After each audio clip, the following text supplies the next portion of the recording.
د په خپل تکلف باندې تاسې اورئ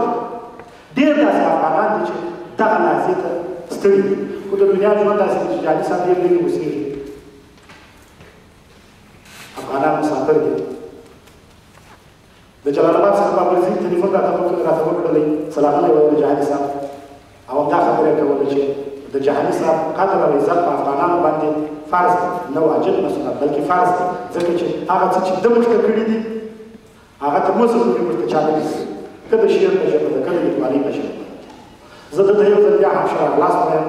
ستاسو درنو مشرانو څخه ډېره مننه کوم چې د دغې غونډې لپاره په ډېر کم وخت کې یو بل ته لاسونه ورکړل د دغې غونډې امکانات برابر کړل په خاصه توګه باندې چې د هغو شپې د تلیفون څخه وروسته چې ما د جهاني صاحب سره خبرې وکړلې د لبنان په دوستانو سره مې خبرې وکړلې چې د دغې غونډې لپاره امادګي وښودل شوه ډېر داسې داوطلب ځوانان پیدا شول چې هغوی ته دغه اوسه پورې بې له ستړیا څخه د دغې غونډې تابع کړی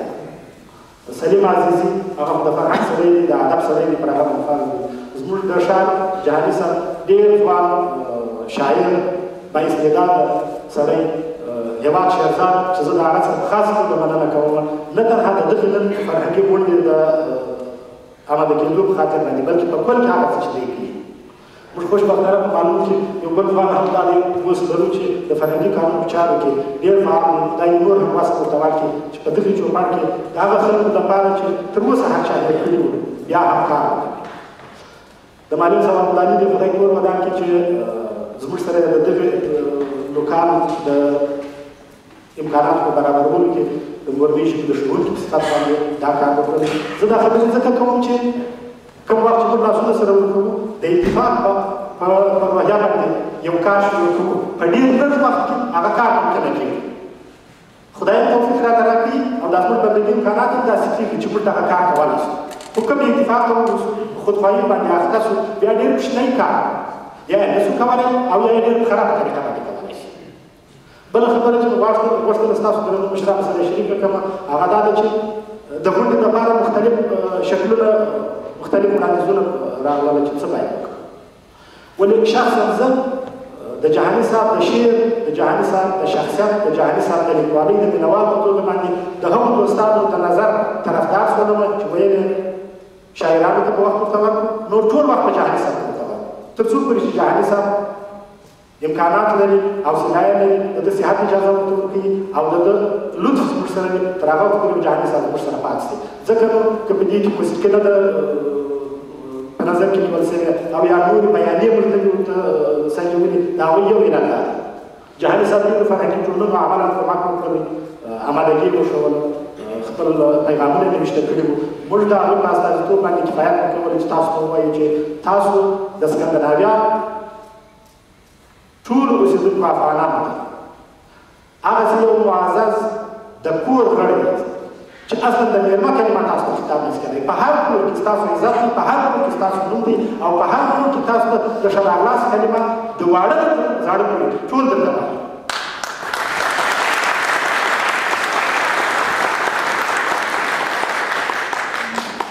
کله کله داسې جهاني صاحب شخصیتونه پیدا شي چې موږ بې اتفاقۍ ته ډېر ژر وګورو خصوصا په پښتني محیط کې که په تاریخ کې دی که په سیاست کې دی که حتی په ادب کې دی ته خوشبختانه یو د هغه چا څخه یې چې موږ د خپلو ټولو مختلفو نظریاتو سره سره بیا هم پر ځان راټولوي د افغانانو په صفت د پښتنو په صفت د دغې ولس د استازو په صفت باندې یو بل ته په ټنډه کې د ورورۍ په نیت کوو دا ستا لویوالی دا ستا شخصیت دی موږ د خدای څخه ارزو لرو چې ستا سره دغسې غونډې دغسې ناست په آینده کې هم ولرو ډېر وخت ستا لپاره ډېر هغه څه جوړ کړو چې موږ یې ارزو لرو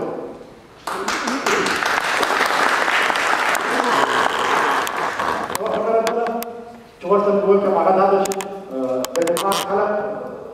ستاسو لپاره کوربه دي د ټول لپاره مېلمانه دي د دوه مختلف هېوادونو لپاره ولیدل چې زه د لبنان د دوستانو د هغه دلته په نمایندګۍ څوک راغلي دي ناست دي یو جهان مننه کوم چې ستاسو د دغې سفر ډېره ښه ملګرتیا یې وکړله او د نن ورځې په سفر کې هم ستاسو سره دغه همراهي وکړل تاسو تر دې ځایه پورې راورسولست Poate de nimic ce stasul de dama Osănii Safar pe Gerian, că din ځوانانو هلځني وکړي چې موږ د انټرنیټ د ویبپاڼو په ساته باندې ولیدلې د درو ویبپاڼو پښتو ویبپاڼو کار کاملا د قدر وړ دی چې زه د دې نن ورځې تر دې غونډې په جریان کې غواړم د هغوی نومونه واخلم چې هغه د الله لپاره ډېره واقعي ښه ویبپاڼه ده د بېنوا ویبپاڼه ده د ټول افغان ډېره اولینه پښتني پاڼه ده چې یو وخت په انټرنیټ کې د پښتو کلمه چا نه پېژندل په ټول افغان کې په پښتو باندې څه شي نوشته کېدل زما زړه ته نه لوېدل چې په پښتو باندې زه ټکسټ ولولم په انټرنیټ کې وبګورم دا د ټول افغان دغه ستاسو د سفر دغه اروپایي سفر په هغه شکل باندې چې دوی کولی شو په ډېر ښه شکل یې انځور کړی دی خدای دې دوی ته وزرونه ورته ورکړي دا ستاسو په دوی باندې حق دی ولې هغه ځوانانو خصوصا د احسان جان چې په دغې عقل باندې یې کار کړی دی موږ د سکندناویا د اوسېدونکو په صفت باندې ده ته ټول ودانۍ وایي د بریاوو هیله ورته کوو په بلژیم کې د بلژیم د فرهنګي ټولنې ته یو وخت دلته ډېره ښه روحیه موجوده وه چې دغه د اروپا خلک سیاست ته وګورغلي جهاني صاحب انځور زموږ یو ډېر فرهنګي فعاله سړی و هغه دغه کارونه تنظیمول خو هغه ته د وزارت چوکۍ څنګه په فکر کې ورته ولوېدله خدای دې ستا په فکر کې نه درته راچوي په دغه فکر مه اوسېږې که هېواد ته ولاړ هم سې هغه ولاړل نور داسې څوک نشته چې موږ په اروپا کې واقعا په یو شکل باندې سره راټولکي لکه پخوا چې دلته والی شو حاجي صاحب امین باوري دغه هڅه وکړله خدای دې عزت ورته ورکړي د دې ټولو څخه مې هدف دا دی چې ستاسو راتګ موږ ته اتفاق راوکړي ستاسو موجودیت موږ ته افغانیت اسلامیت پښتونولي را په یادوي ستاسو راتګ زموږ اولادونو ته خپل هویت وپېژني ډېر راسئ اروپا ته هر کله راسئ خدای مو په عزت سره د ښه صحت خاوند اوسئ نور زه ستاسو وخت نه نیسم د غونډې جریان بیا ورته وویلې تفریح به پکې موجوده وي د جهاني صاحب سره آزاد هم بیا چا تفریح کې عکس اخیستل چې درلودلې غونډه رسمي ډیپلوماتیک شکل نه لري بلکې د یو ډېر محبوب شاعر د هېواد د یو ډېر پیاوړي شخصیت سره زموږ ناسته ده نوم هم تاسو ورته ورکړی خدای مو په عزت لره کور ودان سلامت